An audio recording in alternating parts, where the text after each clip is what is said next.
Central Bank of Nigeria has restarted a revalidation process to verify manufacturers' complaint about a $2.4 billion foreign exchange claims.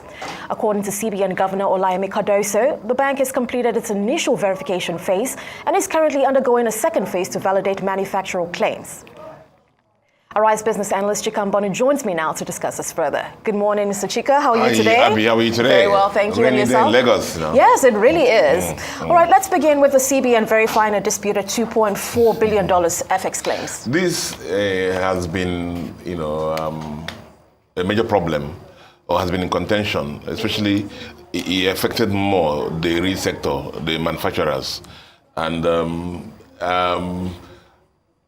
it became an issue of how the CBN handled this. Do recall that when CBN, the current governor of CBN, regime CBN, took over, we had accumulated FX. They were not demands were not met. Yeah. Forwards they were not met. I think totaling almost about almost $10 billion round.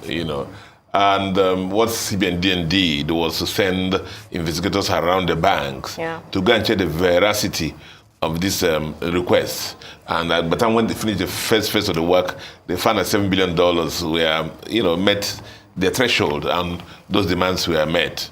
And CBN celebrated that so much. And there were $2.4 billion worth of it that were not met. But a lot of manufacturers, started crying and saying that this is not fair. This touches on the sovereign risk of Nigeria. Commitments have been made, and Central Bank should be continuity that these transactions is entered into with the last regime of Central Bank. That we have changed the Central Bank governor does not mean that we should abdicate Nigerian responsibilities. And I guess they have shafted themselves so much that the CBN people are gonna again to say, let's check again. And I'm aware they have been sending investigators to the banks to go and check the documentation behind these $2.4 billion of demand. And you had the governor on Tuesday at the Nigerian Economic Summit dinner. He spoke about it, and they're going to check. And I believe that bona fide FX requests that cross that threshold also will be met, just to close this chapter. Because a lot of the real sector, especially the manufacturing companies, have been affected. A lot of them entered into forward this with their suppliers abroad. And a lot of them are carrying FX losses now because of the fact that there was no veritable source to settle those FX purchases apart from these forwards. And so that's that. So I have a feeling once CBN finishes the second investigation and settle this, will bring a closure to that chapter. Right. And a lot of manufacturing companies who have been carrying losses, maybe some of the losses will reverse. And then, get some stability again in the manufacturing sector. Right, hopefully. Is there an expected timeline as to when this process will possibly take its course? The thing even there is that it's the good news. When he announced this at the dinner, everybody was clapping because, CBN has been quiet about this $2.4 billion. But so now the manufacturers felt good that something was happening. So, he didn't announce a timing, but I have a feeling that sooner than later that this will be closed out. Yeah, we have and those who have supporting documents, just provide them to make sure that demands are genuine. Yeah. And not that, we know FX Nigeria has been is always open to funny things, but CBN just want to make sure that things are done properly. All right, and hopefully this will alleviate the pains of the manufacturers as man is taking this on that. Well, let's look next as Nigeria's banks switching core banking. I don't know if you have experienced it in any way. Everybody's literally affected. What's going on? Everybody's literally affected. Everybody's affected in one way or the other. Either you are sending money to, even though Nigerians now, even those who don't have money, just say, I haven't paid you because my money. So it becomes a convenient excuse. The bank's app is down, so I cannot pay you. Like I told somebody who was I said, don't worry, this one will soon settle. It will soon settle. And I'm speaking to the viewers also, this will soon settle. But you see, the core banking application of banks is very major. It's like the soul of doing the business of the banks.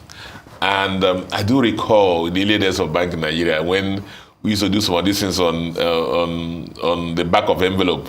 We didn't have these sophisticated banking apps.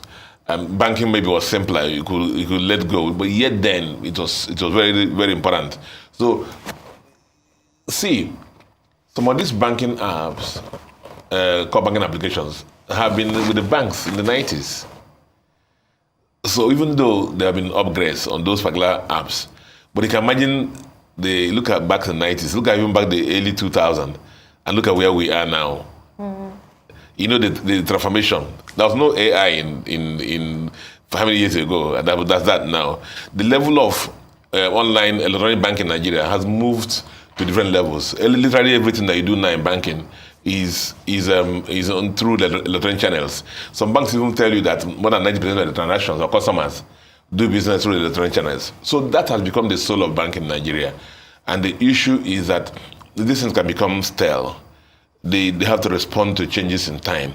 They have, just like everything that has capacity, the capacities or those softwares, have much smaller than the kind of transactions the banks are doing now.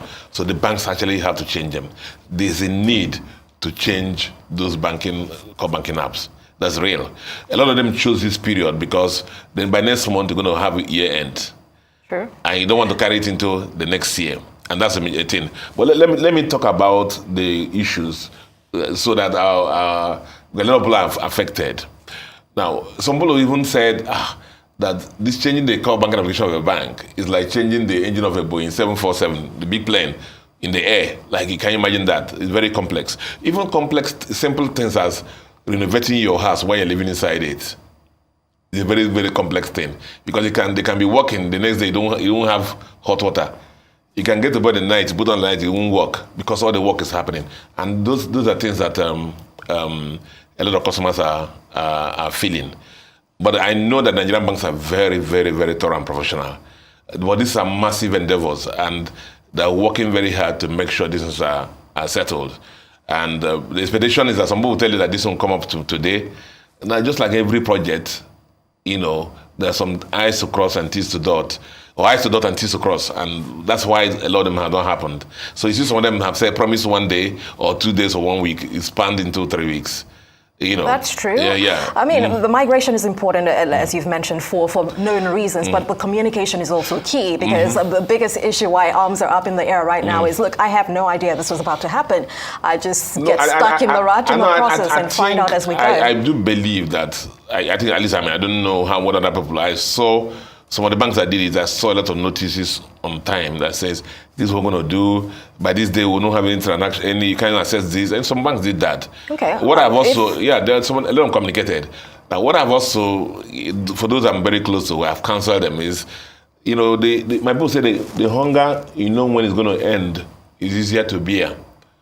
So, take customers along. But you see, the issue is... Through every step. But no amount of communication, Abby,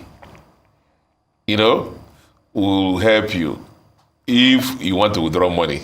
That's true, Mr. Chika. We're underestimating the importance of communication here. I want to assure you that some of the banks I'm very close to, I've told them they even 10 times in the day communicate. This is how we're doing. This is whatever. Me at ease. This is whatever. We can do this. We can do that. Call this number or stuff like that. And so the people are not left just like that. And a lot of them are working on that. But I believe that a lot of them now, for those that have started the process, they're almost at the end of it. But there's some chinks. So we're talking a number of days, perhaps? Yeah, days. And then one thing I left out was the issue of cybersecurity. That's very important. Very important. And that's one of the major reasons that these things have been done also. The modernization of the banking system. So Nigerian customers